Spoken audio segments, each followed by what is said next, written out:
Hello guys, কেমন আছেন সবাই? লাস্ট লেসনগুলোতে আমরা ওয়েব ডিজাইনের কিছু বেসিক ধারণা পেয়েছি। সো এই যে আমরা ওয়েব ডিজাইন করব, আমাদের এই ওয়েব ডিজাইনিং এর জন্য তো আমাদের কোড লিখতে হবে, রাইট? সো এই কোড আমরা কোথায় লিখব, কিভাবে লিখব? সো চলুন সেটা দেখি। সো যে কোনো ওয়েব ডিজাইনিং এর কোড, অর্থাৎ সেটা আমরা যেটা ওয়েব ডেভেলপমেন্টের জন্য হোক বা ডিজাইনের জন্য হোক, এটার জন্য আমাদের প্রয়োজন হচ্ছে একটা টেক্সট এডিটরের বা আইডি।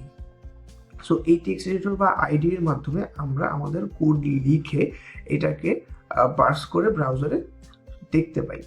সো এই টেক্সট এডিটরগুলোর মধ্যে ফেমাস হচ্ছে বা অনেক বেশি পপুলার হচ্ছে VS কোড, অ্যাটম, তারপরে হচ্ছে ব্র্যাকেটস রয়েছে, সাবলাইম রয়েছে, সাবলাইম 3 ভার্সন বর্তমানে চলছে, and notepad plus plus, NetBeans রয়েছে।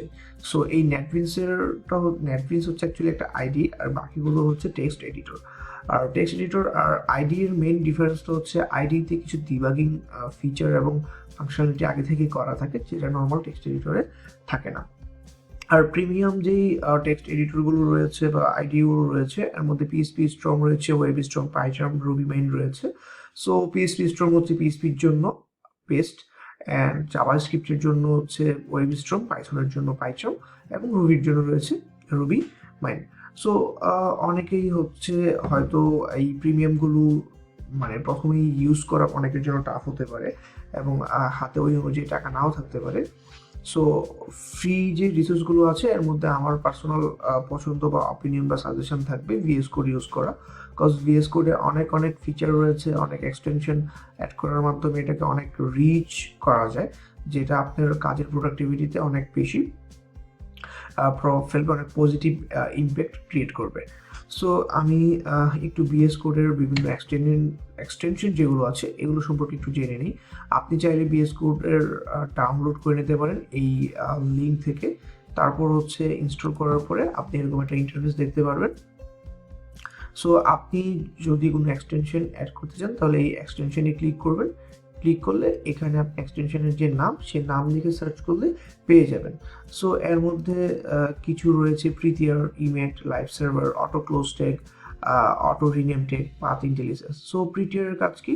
সাপোজ আপনি কোনো কোড একটা লিখেছেন, এইখানে আপনি কোনো কোড লিখেছেন, আমি একটা ফোল্ডার ক্রিয়েট করি, সরি অ্যাকচুয়ালি একটা ফাইল ক্রিয়েট করবো। আমি যদি একটা ফাইল ক্রিয়েট করি index.html। সো এখানে একটা জিনিস দেখার বিষয় রয়েছে, যদি আপনি কোনো ফাইলকে HTML ফাইল হিসেবে সেভ করতে চান তাহলে .html অথবা .htm এই এক্সটেনশনটি দিতে হবে। সো এবার হচ্ছে আমি একটু জুম করি, যদি আমি এই যে আমি কি করেছি, আমি সব কিছু একবারে লিখি নেই, জাস্ট এক্সক্লেমেটরি লিখে যখন ট্যাব দিয়েছি, আমি আবার দেখাচ্ছি, যখন আমি এক্সক্লেমেটরি সাইন দিয়ে এই ট্যাব দিচ্ছি তখন আমার কি হচ্ছে, ট্যাব বা এন্টার চাপছি, তখন আমার হচ্ছে ফুল একটা স্কেলেটন চলে আসছে। সো এই স্কেলেটনের যে কোড আছে এটার ব্যাখ্যা আমি পরে দিব, জাস্ট এটা কেন এসেছে, এটা এসেছে ইমেট ইনস্টল থাকার কারণে। এখন আমি যদি এখানে কোনো কোড লিখি, সাপোজ ডিপ, এর ভিতরে আবার ডিপ, আমি যদি অ্যালাইন করা ছাড়া কোড লিখতে থাকি, H1, তার মধ্যে হচ্ছে H2 রয়েছে, H2, কোনো টেক্সটের জন্য আমি যদি লিখি ডিপ, সো এইটা এখন কি অর্গানাইজড নেই। সো এই জিনিসটাকে যদি অর্গানাইজড করতে চাই তাহলে আমরা কি করতে পারি, সো এই জিনিসটা আমরা এখন দেখব। সো এই জিনিসগুলো এলোমেলো আছে, সো আমি এগুলোকে হচ্ছে কন্ট্রোল ধরে, এই যে আমি যখন শিফট অল্টার ধরে F চাপছি তখন এটা কি হয়ে গেছে, এই অ্যালাইনমেন্ট ইনটেন্টটা ঠিক হয়ে গেছে, যে এই ডিপের আন্ডারে এগুলো রয়েছে, অর্থাৎ এই প্যারেন্টের আন্ডারে এই সবগুলো কি একটা একটা সিবলিং, এবং এই প্যারেন্টের আন্ডারে এই সবগুলো চাইল্ড। সো এই যে কোডিং ইনটেন্টটা, এটা কি করে প্রীতিয়ার ঠিক করে দেয়, বা প্রীতিয়ারের মাধ্যমে আমরা ঠিক করতে পারি। এছাড়া রয়েছে লাইভ সার্ভার।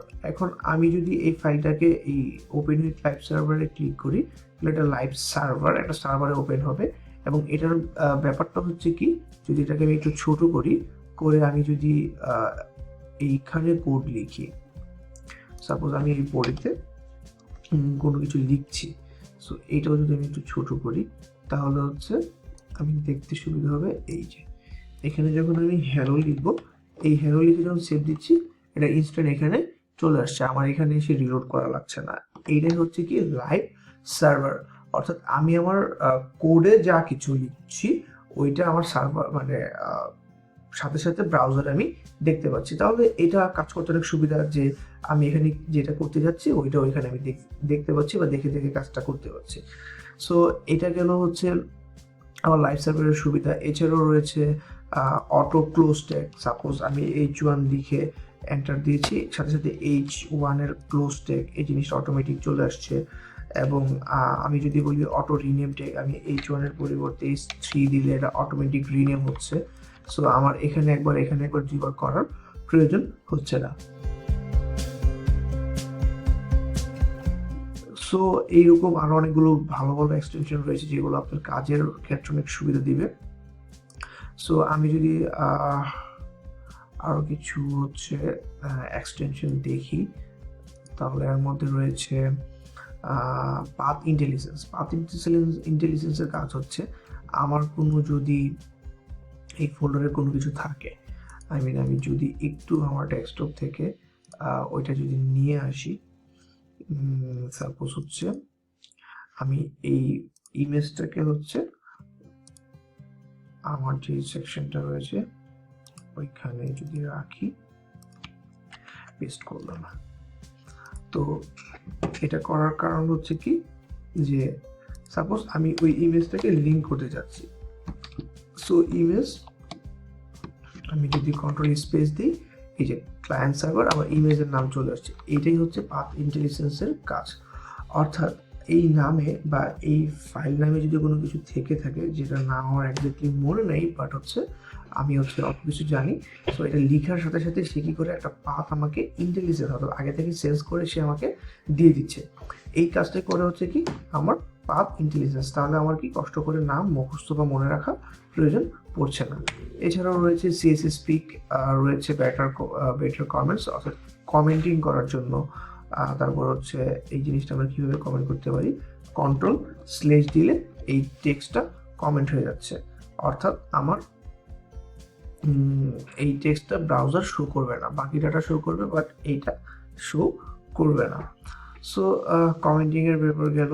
তারপরে রয়েছে কোড টাইম, এটার মাধ্যমে আমরা কতক্ষণ কোড করছি এই জিনিসটা দেখতে পারি। এছাড়াও রয়েছে ডিবাগার, প্রজেক্ট ম্যানেজার, জাভাস্ক্রিপ্টের কোড স্নিপেট এবং কালার পিকারের মাধ্যমে আমরা কালার নিতে পারি।